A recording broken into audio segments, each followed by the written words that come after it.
Республикала мәктәп укучыларының туклану стандарты расланды. Талаптарның үтәлүе етди контроль астында. Был хакта дүшәмбе көн республика хөкүмәте утырышында хәбәр ителде. Һаумыгыз. Эфирда интервью тапшыруы студиялы Гөлсимә Эштанова, программабыздың кунагы Башкортстан Мәгариф һәм фән министрлыгының махсус укыту бүлеге итәкчесе Миләүшә Латыпова. Миләүшә, һаумыгыз. Шулай итеп, яңа уку елын ата-әсәләр бераз шундай тулкынлану белән каршы алды, чөнки мәгълүмат булгайны. Туклану хакы арта дигән күпмегә арта? Башкортстан Республикаһының укучыларының туклануын дөрес итеп, шул ук вакытта осхыл итеп ашату безнең өчен иң зур максат быелгы уку елында. Шуның өчен безнең быелгы яй осырында бик күп эшләр алып барылды. Хөкүмәтебез безнең алга шундай максат куйган, балаларның туклануы дөрес һәм Санпинга ярашлы булган өчен. 1 январьдан алып Санпинга яңа үзгәрешләр инде балаларның яшьтәре һәм уку сменага карап, уку вакытына карап, ашылдың күләме төрлесе булырга тиеш. Шуңа ярашлы рәвештә без менә яй осырында нормативтарды дөрес итеп кабул иттек инде һәм әлеге вакытта монда ата-әсәләрнең көтәһенә был йогынтыя һәммәй хактар артты льготалы категория балалар өчен. Шуның турында һүз бара һәм оператив совещаниеларда шуның турында һүз барган иде. Әлеге вакытта бу бит инде безнең 1-4 сыйныф укучылары, безнең бар 1-4 сыйныф укучылары 2 сменала укыган балалар, улар бөтәһеләр бушлай тукланалар һәм 2 сменала укыган балаларның нормалары зуррак. Шуның өчен хактар да икенчерәк булырга тиеш. Шулай ук 5-11 сыйныф укучылары ул күп гаиләле аз тәэмин ителгән гаиләләрдән сыккан балалар, уларның ханы безнең бүгенге көндә 32 меңдән ашу. Шулай ук 1 сменала укыган балаларның нормаһы менән 2 сменала укыган балаларның нормаһы төрле, шуның өчен хактар да төрлесе булачак. Һәм мөмкинлекләре чикләнгән балалар, инвалид балалар, улар безнең 1-11 сыйныфтан алып 24 меңдән ашу бала. Улар 1-4 сыйныфта укыган балаларның нормаһы менән 5-11 сыйныфта укыган балаларның нормаһы төрлесе. Шуның өчен хактар каралды һәм нормативка туры килтертеп яңа хактар куелды. Аңлавымса, ата-әсәләрнең кефәһенә был 1-нче йогынты яһамай, бюджеттан бүленгән аксаның артуы көтелә. Бюджеттан акса күбрәк бүленде быелгы елда, был муниципалитетларга yetkirилде был акса. Әлеге вакытта ата-әсәләрнең түләү хакы артмау, онһа инде муниципалитеттар үзләре моны кабул итәләр үзләренең нормативтары менән, чөнки һәрбер муниципалитет үзенең хакын куя. Һәрбер айрым оператор менән эшләй. Кайбер мәктәп учреждениеларында, мәктәпләрдә икенче үзләре әзерләй. Yetiştirә. Ундыйлар бармы республикала хәзер? Безнең әлеге көндә 63 муниципаль берәмектән 35 муниципаль берәмектә аутсорсинг компаниялары туклануды оештырса, 24 муниципаль берәмектә туклануды үзаллы дөем белем бирү учрежденияләре алып бара. Оешмалары һәм 4 муниципаль берәмектә бүлемендә анда аутсорсинг компаниялары булса, шул вакытта үзаллы мәктәптәр белән оештырылган туклану бар. Һәм һәрбер мәктәп монда льготалы категориялар өчен был вакытта бөтә ердә хактар береш, льготалы категорияларга бит куелган хактар, ата-әсәләрнең хакы, ата-әсәләр өчен хактар төрлесе булуы мөмкин. Бына республикала мәктәп укучыларының туклану стандарты расланды дигән мәгълүмат булды. Был 1-нче тапкырмы республикала? Әллә елда расланамы был стандарт? Стандарт безнең гомумән Россия күләмендә 1-нче тапкыр расланды һәм безгә Мәгариф министрлыгы менән Россия Федерация Мәгариф министрлыгы менән шундай талап бирелгән инде, һәрбер муниципалитет, һәрбер субъектта булырга тиеш үзенең стандарты. Менә безнең әлеге көндә яй аенда 408 карар менән стандарт кабул ителде. Бұл стандартка ярашлы рәвештә бик күп үзгәрешләр индереләсәк һәм ул стандартты һәрбер муниципалитет үзе реализовать итәргә тиеш инде. Әмма шулай да төп дөем Башкортстан өчен талаптар бар, шулай бит. Әлбәттә талаптар бар. Менә иң бөтә ата-әсәләргә кызык моменты дип әйтәм инде. Ул стандартка ярашлы рәвештә исләһегездер, былтыргы уку елында без бөтә республикалы бердәм меню дип игълан иткән идек. Әмма ләкин уның хаталары ла булды. Һәрбер бар шундый райондар, уларның үзләренә генә ярашлы рәвештә ашу бар балаларга. Әйтергә кирәк, шул ашу менә без тәкъдим иткән ашу улар ашамайдар, яратмайдар. Шуның өчен без бынан үткиттек һәм стандартка ныгытылды. Инде һәрбер муниципаль берәмектә бердәм меню булырга тиеш. Һәрбер муниципаль берәмек үзе кабул итә бердәм меню һәм муниципаль берәмек һәрбер мәктәбендә ошо меню буенча ашату алып барыла.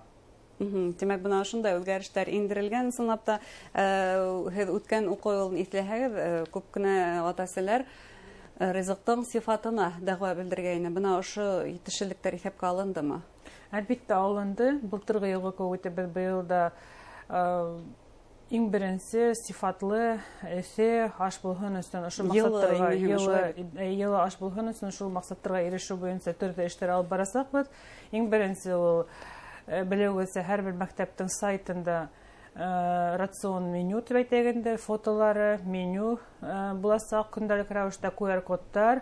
Булар QR-код инде ул продукцияны кайдан алып, ниндәй продукция кайдан алынган, шуның турында мәгълүмат. Ризыктың бөтен тарихы билгеләнгән. Мәгълүматлар, улар бөтенләй һәрбер мәктәптең сайтында булырга тиеш ошо информация. Һәм ата-әсәләр таныша ала димәк еңелгенә. Бу эште без былтыргы уку елында башлаган идек.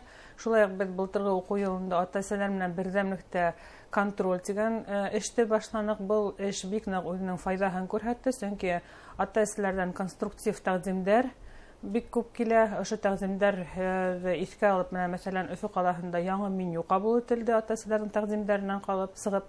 Һәм былтыргы уку елында башлаган эште быел да башкарырга дигән уй бар. Демәк, ата-әсәләрдән контроле кала шулай да. Әлбиттә кала. Һәр беләүгезчә былтыр без ай һайын үткәреп килдек бит инде. Башкортстанның ата-әсәләре балаларның һау-сәламәт туклануы өчен дигән акция менән бердәм асык көндәр, контроль көндәр, ошо көндәрдә асырга дигән ният бар быел. Һәм тагыла бер яңалык инде. Һәрбер ата-әсә безнең бар бит инде единая образовательная система дип әйтәбез, бердәм мәгариф системаһы, асык мәгариф системаһы. Ошо системала һәрбер ата-әсәнең ул электрон көндәлек я булмаһа, шунда ата-әсәнең үзенең шәхси бүлмәһе бар. Шул бүлмә аша ул көндәлек рәвештә баланың нимә белән тукланган буенча информация ала ала. Һәм әгәр дә уның теләге булһа, шул система аша язылып контрольгә килергә хокугы бар. Бұл системага көндәлек рәвештә мәктәптең директоры информация кертеп торырга тиеш. Шул ук фотография, шул ук рационда булган меню, ашуның калдыгы һәм үзенең баһаһын. Һәм ошо баһаларны ата-әсә күрергә мөмкинчелеге бар. Һәм әгәр дә уның кызыксынуы булһа, үзе лә язылып, шул язылган көнгә килеп, тикшерү үткәрергә хокугы бар. Һәрбер ата-әсәнең. Бұл бик кызыклы тәҗрибә дип әйтергә мөмкин, шулай бит. Бұл безнең асык булу һәм һәрбер асык мәктәп системаһын туклану системаһы быел мөмкин тиклем асык булырга тиеш дигән безнең шундай уй инде. Бына яңа уку елы башланыр алдыннан берничә мәктәптә рейд һөнәрендә ашханаларның стандартларга тап килмәү турында шулай ук мәгълүмат булгайны. Бұл ашханаларда ничек китешелектәр бөтерелгәнме? Ул мәктәп укучылары ашханага калмадымы? Безнең әлеге көндә бер балалы ашханага калмаган. 1770 мәктәп үзенең тулыһынча кабул ителгән. Әлеге вакытта ул тикшерү әйтү буенча тикшерүләрнең иң беренче итешһезлеге ул санитар эпидемик ситуацияны исәпкә алмау инде. Санитайзердар булмаган, кайдалар рециркуляторлар, кайдалар елләтелмәгән бүлмәләр, гомумән җиһазландырылган. Бөтен мәктәпләрдә лә безнең кадрдар җитә. Ул эш буенча муниципалитетта бик күп эш алып барды. Һәм әлеге вакытта безнең 489 мең баланан ашу бала ашу менән тәэмин ителгән. Былтыргы уку елында без 96% баланы ашаттык, быелгы елда без тагы да күбрәк ашатырбыз дигән уй. Чөнки ошо балаларның ханынан 56% ул льготалы категориялы балалар. Әгәр дә без ашуға хактарды арттырмайынса, былтыгы кимәлдә калдыра алсак, мин уйлайм, ата-әсәләр дә балаларын ашатыр дип, һәм чөнки балаларның туклануы мәктәптә балаларның хау-сәламәт булуының төп нигезе.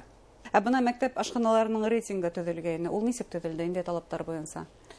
Алдан әйтеп китүемчә, электрон дневник дип, шул электрон дневникта көндәлек рәвештә информация куела. Шул информация буенча безнең бердәм системалы эшләп килгән республикала, монда һәрбер мәктәптең рейтингы була. Ул системага үзенең баһасын куярга мөмкинлеге бар ата-әсәнең һәм безнең бар битендә эшләп килгән управление социального питания дип әйтәләр. Уларның баһасы үз направление буенча баһа бирә рейтингка үзенең урынын инде. Әгәр дә югары сифат күрһәтмәһә, югары сифат күрһәтмәһә, һәрбер мәктәп менән индивидуаль ярдәм күрһәтеләсәк мәктәпкә, ул бит инде мәктәптең кайсы ниндидер проблемаһы бар дигән һүз, ул мәктәпте